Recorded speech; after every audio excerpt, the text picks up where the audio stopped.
Guys, one of the best parts about this movie is the music. It is so good. It's going to remind you of so many different Mario games. You know what? Don't take my word for it. I'm going to play some for you right now.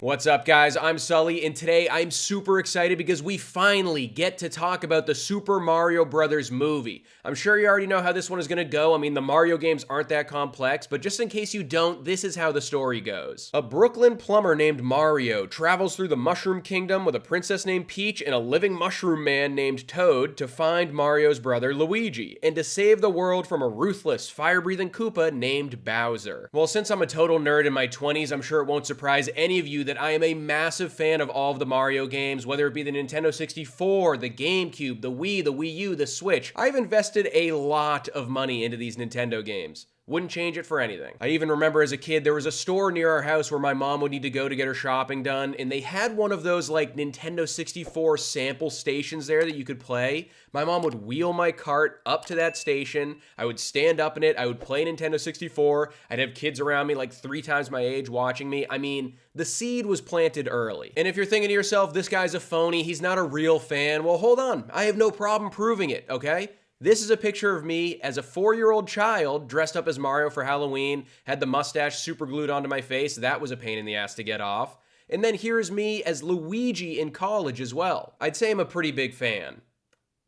Obviously, I was very excited for this movie after it got announced. I mean, how could I not be? It's been 30 years since Nintendo has even attempted something like this. I mean, that last movie was so bad in 1993, it took them this long to even have enough faith and confidence in somebody to actually let them make a movie of Mario again. And it's interesting because I do think there are some parts of Mario that are hard to screw up. I mean, I think this story is at its best when it is kept as simple as possible. Not everything needs to be like a Shakespearean narrative. And it's seeming more and more like that's something I'm going to disagree on with critics here. I'm seeing critics saying like, oh, there's nothing to latch onto. I'm like, have you played any of the games? The guy powers up, he rescues the princess, rinse and repeat. So I do think right off the bat, if you want to enjoy this movie the most you possibly can, you either have to be a young child, or you already need to be a massive Mario fan. One of the best parts of this movie, and I absolutely love it when this happens, is that the directors here, you can blatantly tell, are fans of this franchise first and foremost. There's a big part of this movie that honestly plays out like a Mario greatest hits reel, and I mean that in the best way. There's parts from Super Mario Brothers, Donkey Kong, Mario Kart,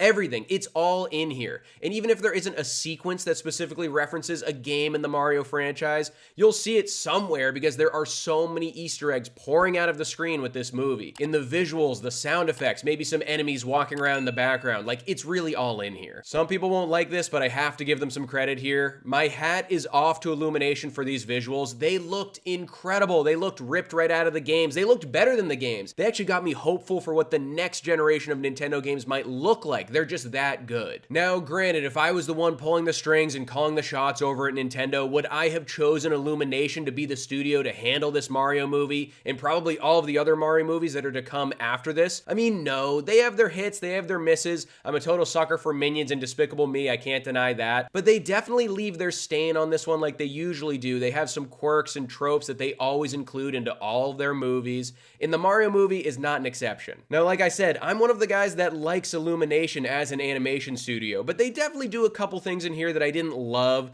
They still keep including these pop songs that are so overused in so many different movies. And I mean, Mario is not where you need to do that. The Mario catalog of music is endless. It's iconic. So I don't know why you would do that in this movie of all things. And then the other thing that bugged me a bit, I think they just made some weird choices narratively on where to go with Bowser. I mean, I just wanted him to be a little bit more menacing. I wasn't expecting like the next Hannibal Lecter, come on, but like, I don't know, just a little bit more scary and fierce than he was in this movie. But I'm happy to report that other than the stuff I just mentioned, for the most part, if you like these games, you play them all the time, everything in here should look and feel like the Mario universe should look and feel. But who am I kidding? Everybody knows this franchise. If you've somehow never played a Mario game before, I mean, what is wrong with you? We've got way bigger problems than you not understanding what's going on in this movie right now. Go out and buy a Wii. Get busy. Keeping in line with some of the stuff that I was a little bit more mixed or negative about, we have to talk talk about this voice cast here because obviously that was the topic on everybody's minds right when this thing got announced. I mean, come on, I'm only human here. I was one of those guys with tears in my eyes, laughing my ass off watching that Nintendo Direct when they first announced Chris Pratt was going to be the voice of Mario. I mean, say what you will, I like Chris Pratt. That was a funny ass moment. I don't think anyone delivered a bad vocal performance in this movie. It's just hard to separate the actor from the character when you're watching this film.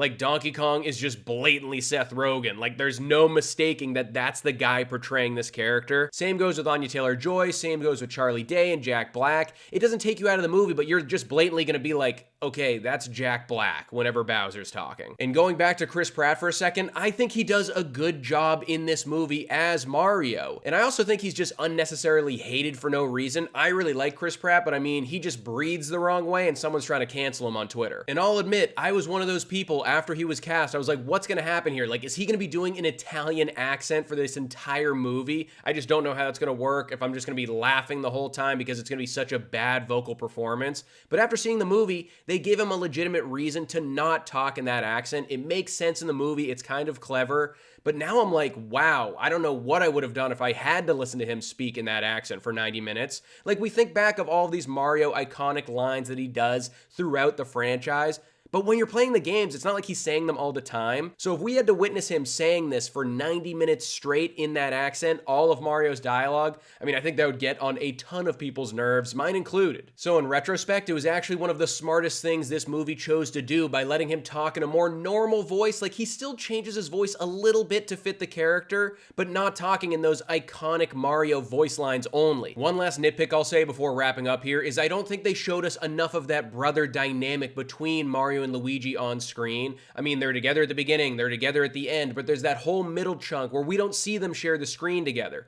And I know some people were frustrated that this time around Mario was gonna have to go out and rescue Luigi. He wasn't gonna rescue Peach, which is what happens usually in the games. And I think for the most part, even though I want way more Luigi, that's my boy, the way they set up the story, it made sense for them to do it this way. But I mean, if Mario and Luigi both made it safe and sound to the Mushroom Kingdom, something's telling me that Mario wouldn't be too motivated to risk his life and rescue some chick he's never even met before. So I'll concede that point, just give me a Luigi's Mansion movie and all will be forgiven. Guys, if you can't tell, I had a lot of fun with this movie. It's just such a total love letter to this franchise that's been in our lives for so many decades now. The soundtrack, the visuals, the sound effects, the way stuff is filmed to mimic actual gameplay. It's all in here and it's gonna leave a smile on your face from beginning to end. Yes, I have my issues and there's stuff that I wish was more polished, but a lot of that is phased out by the entertainment factor here. You also just have to be excited about the possibilities of what's to come next with this larger Nintendo cinematic universe. Super Smash Bros. Movie, maybe? The Super Mario Bros. Movie gets a Sully score of 3.5 stars.